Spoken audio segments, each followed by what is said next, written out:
Geneviève Tanguay, PDG d'Ange Québec, le plus grand réseau d'investisseurs privés au Québec.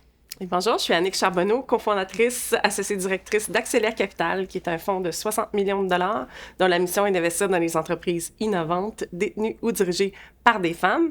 Et avant ça, j'étais entrepreneur en technologie. Annick Charbonneau, tu étais entrepreneur et tu as décidé d'aller de l'autre côté du parcours investisseur. Peux-tu nous en parler? Oui, absolument. Bien, écoute, moi, j'ai vécu à quel point c'était difficile pour une femme de lever du capital de risque. On parle, là, milieu des années 2000. D'abord, il n'y avait pas beaucoup de fonds de capitaux de risque au Québec.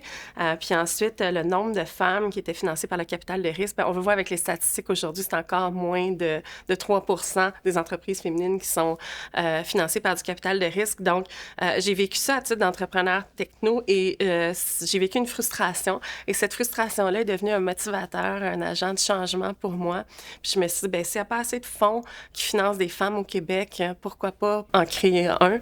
Et je suis super heureuse de dire qu'avec Christine Beaubien, on a levé 60 millions de dollars à un fonds dédié à l'entrepreneuriat féminin. Mais tu as quand même dû changer un peu ton chapeau de bord sur certaines choses. Il y a des comportements, il y a des façons d'être. Là, on parlera en terminant du savoir-être parce que ça, c'est intéressant. Mais qu'est-ce que tu as dû changer dans ta perspective? Tu es passé d'entrepreneur à investisseur. Il y a des choses qui ont dû bouger sur l'aiguille. Oui, dire non. Savoir dire non. C'est très difficile parce que moi, je voudrais toutes les financer, les entreprises. Mais malheureusement, avec notre thèse, on doit dire non plus souvent qu'on dit oui. Il y a beaucoup d'appelés, très peu d'élus dans ce qu'on fait. Ça ne veut pas dire qu'on ne peut pas rajouter de la valeur dans chacune des conversations qu'on a.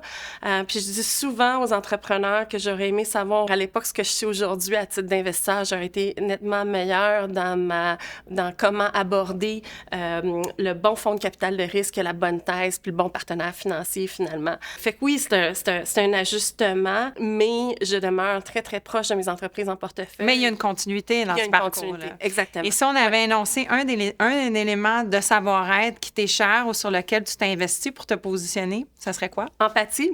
Et encore là, c'est peut-être un thème féminin, mais je pense qu'à titre de femme investisseur, on a certainement une bonne dose d'empathie. Hein. On est des mères, on est des sœurs, on est des conjointes.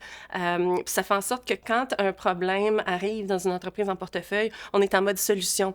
On n'est pas là pour se chicaner, on n'est pas là pour ennuyer nos entrepreneurs qui donnent leur vie et leur âme à leur projet. On est là, on arrive en mode solution, puis je pense que c'est profitable pour tout le monde.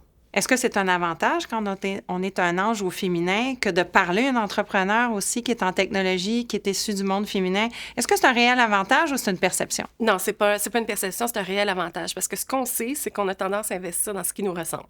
Alors, si on est un homme, on a tendance à investir dans des entreprises masculines et c'est normal, c'est un biais inconscient, mais c'est ce qui arrive. Donc, il y a deux façons de contrer ce biais inconscient-là. C'est soit de demander aux hommes de développer un biais conscient, et c'est ce qu'on tente de faire aussi chez Axelia, ou tout simplement d'aller dans ce qui nous ressemble. Donc, si on veut financer davantage d'entreprises féminines, bien, de demander à des femmes de carrière de devenir ange investisseur puis de s'investir financièrement, mais aussi avec leur expertise, leur réseau auprès de ces entreprises-là. Alors, à ces femmes-là qui s'intéressent à cette catégorie-là d'investissement, tu leur donnerais quoi comme conseil? Bien, écoute, je pense que de devenir ange investisseur, c'est un tel legs que tu fais à la communauté économique, surtout au Québec. C'est que ça te permet, de supporter ces entreprises-là en démarrage de façon financière, ce qui est super important parce que si on veut qu'il y ait davantage de femmes entrepreneurs, il faut qu'ils puissent se battre à armes égales, donc il faut augmenter le capital. Puis souvent, le capital le plus difficile à aller chercher, c'est celui du tout début. Tu sais, on parle de friends and family, mais c'est là que les anges investisseurs amènent tellement une valeur ajoutée. Puis ensuite, surtout, c'est que les anges investisseurs, c'est du smart money. Alors, on a toutes ces femmes-là au Québec qui ont réussi, qui ont eu des carrières extraordinaires. Pourquoi pas les intéresser à cette classe d'actifs-là qu'on pense exclusivement réservée aux hommes, alors qu'elles ont déjà un tel apport économique, mais aussi social à amener dans cette classe d'actifs-là. Alors, Annick, tu te considères comme une ange investisseuse? Absolument, bien sûr. Merci beaucoup. Merci à toi.